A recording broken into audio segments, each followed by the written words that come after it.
Parliament ഇന്നും പ്രക്ഷുബ്ധമാണ്. അദാനി വിഷയത്തിൽ JPC അന്വേഷണം ആവശ്യപ്പെട്ട് ലോക്സഭയിലും രാജ്യസഭയിലും പ്രതിപക്ഷം പ്രതിഷേധിക്കുകയാണ്. തത്സമയ ദൃശ്യങ്ങളിലേക്ക്. प्रश्नकाल के बाद आपने जो स्थगन दिया है, उस स्थगन के तहत नियमों के तहत मैं व्यवस्था दूंगा और मैं व्यवस्था दूंगा। प्रश्नकाल के बाद व्यवस्था दूंगा। जो भी मान्य सदस्यों के नियमों के तहत आते हैं, उन सभी मान्य सदस्यों को बोलने का पर्याप्त अवसर मिलेगा। सदन आपका है, सबको बोलने का अधिकार है, लेकिन नियमों के तहत बोलने का अधिकार है। बैठिए बैठिए, प्रश्नकाल चलने दीजिए।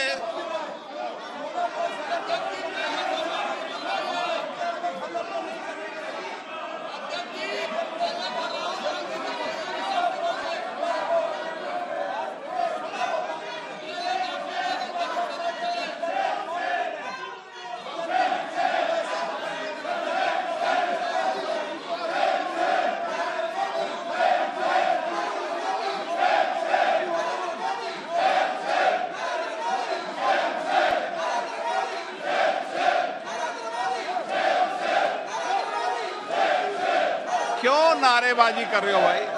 सदन चलने दीजिए। क्या है नारेबाजी क्यों कर रहे हो? ये नारेबाजी के लिए सदन नहीं है माननीय सदस्य।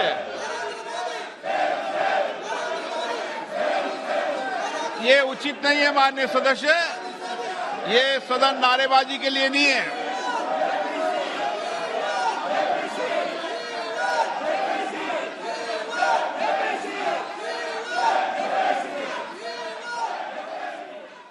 വിവരങ്ങളുമായി ആന്റണി ജിസ് ജോർജ് ചേരുന്നുണ്ട് നാഷണൽ ഡെസ്കിൽ നിന്നും. ആന്റണി, കഴിഞ്ഞ ദിവസങ്ങളെ പോലെ തന്നെ സമാനമായ രീതിയിൽ തന്നെ സഭാ നടപടികൾ ആരംഭിക്കുമ്പോൾ തന്നെ പ്രതിഷേധത്തിലേക്ക് കാര്യങ്ങൾ പോകുന്നു. എന്താണ് യഥാർത്ഥത്തിൽ സംഭവിക്കുന്നത്?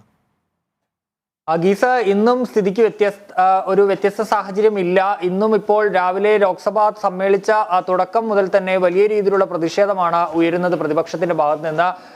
JPC അന്വേഷണം വേണമെന്ന മുദ്രാവാക്യം ഉയർത്തിയാണ് പ്രതിപക്ഷത്തിന്റെ പ്രതിഷേധം. We want JPC എന്ന മുദ്രാവാക്യം ഉയർത്തിയാണ് പ്രതിപക്ഷം നടത്തിക്കൊണ്ടിരിക്കുന്നത്. സഭാ നടപടികൾ ഇപ്പോൾ തുടരുന്നുണ്ട്. പക്ഷേ പ്രതിപക്ഷത്തിന്റെ മുദ്രാവാക്യം വിളി തുടരുകയാണ്. ഏതായാലും പ്രതിപക്ഷം നേരത്തെ തീരുമാനിച്ചിരുന്നത് പോലെ തന്നെ അദാനി ഹിൻഡൻബർഗ് റിപ്പോർട്ടിൽ JPC സംയുക്ത പാർലമെന്ററി സമിതിയുടെ അന്വേഷണം വേണമെന്ന നിലപാടിൽ ഉറച്ചു നിൽക്കുകയാണ്. അതിന്റെ ഭാഗമായി തന്നെയാണ് ഇന്നും ഇപ്പോൾ പ്രതിപക്ഷ പ്രതിഷേധം ഉണ്ടാകുന്നത് എന്നുള്ളത് തന്നെയാണ്. രാജ്യസഭയിലും നേരിയ രീതിയിലുള്ള പ്രതിഷേധം ഉണ്ട്. അവിടെയും പ്രതിപക്ഷാംഗങ്ങൾ ഈ JPC അന്വേഷണം ആവശ്യപ്പെട്ട് പ്രതിഷേധിക്കുന്നുണ്ട്. പക്ഷേ ലോക്സഭയിലാണ് ബഹളം കൂടുതലായുള്ളത്. ലോക്സഭയിൽ ഈ നടപടികൾക്കിടയിലും ഇപ്പോഴും പ്രതിപക്ഷത്തിന്റെ മുദ്രാവാക്യം വിളി തുടരുകയാണ്. അങ്ങനെയെങ്കിൽ ഇന്നും സഭാ നടപടികൾ കൂടുതൽ രീതിയിൽ പോകാൻ പ്രതിസന്ധിയിലേക്ക് സൃഷ്ടിക്കുമെന്ന സാഹചര്യം തന്നെയാണ് നിലവിലുള്ളത്. ഏതായാലും സ്പീക്കർ അനുനയിപ്പിക്കാനുള്ള ശ്രമങ്ങൾ നടത്തുന്നുണ്ട്.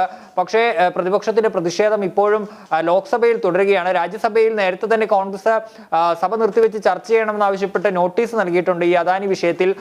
അതും പരിഗണിക്കാനുള്ള സാധ്യത കാണുന്നില്ല. അങ്ങനെയെങ്കിൽ അവിടെയും വലിയ രീതിയിലുള്ള പ്രതിഷേധത്തിലേക്ക് കാര്യങ്ങൾ പോകുമെന്നാണ് മനസ്സിലാക്കാൻ സാധിക്കുന്നത്. ഏതായാലും ഇന്നും തുടർച്ചയായ 6ാം ദിവസവും ലോക്സഭയിൽ സഭാ നടപടികൾ തടസ്സപ്പെടുന്ന സാഹചര്യം തന്നെയാണുള്ളത്. പ്രതിപക്ഷം ഇന്ന് രാവിലെ മല്ലികാർജ്ജുൻ ഖാർഗെയുടെ അധ്യക്ഷതയിൽ എല്ലാ പ്രതിപക്ഷ പാർട്ടികളും സമാനമനസ്കരായ പ്രതിപക്ഷ പാർട്ടികൾ ഒരു യോഗം ചേർന്നിരുന്നു. ഈ യോഗത്തിൽ പാർലമെന്റിൽ JPC അന്വേഷണം ശക്തമായി തന്നെ അദാനി വിഷയത്തിൽ സംയുക്ത പാർലമെന്ററി സമിതിയുടെ അന്വേഷണം വേണമെന്ന ആവശ്യം ശക്തമായി ഉന്നയിക്കാൻ തന്നെ തീരുമാനിച്ചിരുന്നു. ഇപ്പോൾ അതിന്റെ ഭാഗമായി വലിയ രീതിയിലുള്ള പ്രതിഷേധം തന്നെ പാർലമെന്റിൽ ഉണ്ടായിരിക്കുന്നു എന്നുള്ളതാണ്. ഏതായാലും ഇപ്പോഴും ആ മുദ്രാവാക്യം വിളി പ്രതിപക്ഷം തുടരുകയാണ്. ആന്റണിയാണ് വിശദാംശങ്ങൾ പങ്കുവച്ചത്. പാർലമെന്റ് ഇന്നും പ്രക്ഷുബ്ധമാകുന്ന കാഴ്ച. ഭരണ പ്രതിപക്ഷ വാക്പോരിൽ പാർലമെന്റ് പ്രക്ഷുബ്ധമാവുകയാണ്. ലോക്സഭയിൽ പ്രതിപക്ഷ അംഗങ്ങൾ ബഹളം ഉയർത്തുകയാണ്. ആന്റണിയാണ് വിശദാംശങ്ങൾ പങ്കുവച്ചത്.